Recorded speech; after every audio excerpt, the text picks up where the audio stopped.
interventionist ang kabubuton ngadto sa mga interventionist na bubuton ni Maria. Na sa ato pa sa mga intention ana si Maria uban kanato.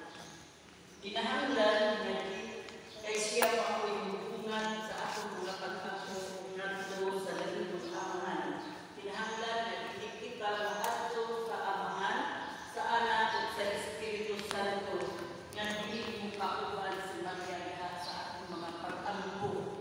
Kay ngano dituon niya pag-usap ang atong mga pulong, ang iyang ngapil ug ang atong mga ngapil magitong pagtungan sa mga pulong ug diha sa tanang butang kabahin na si Maria ini.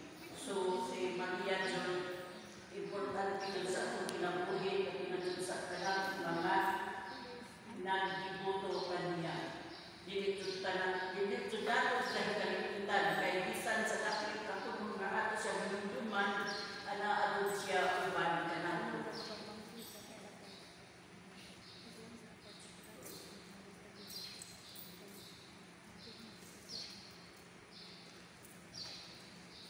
Kay si Maria naghatag kanato sa walay kinutubang kamaayo sa pagkainahan tungod kay naagayo diha kaniya gikan sa kamaayo sa punuan na walay kinutubang kahingpit sa bunga.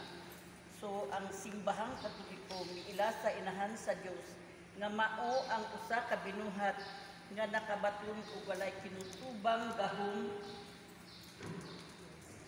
diha sa kalibutan sa grasya.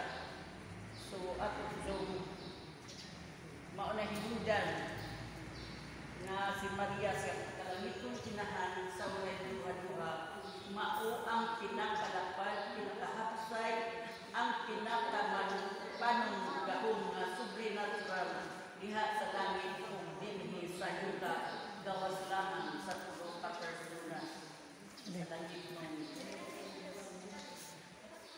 Gawas lamang sa tulo ka langit ug persona mao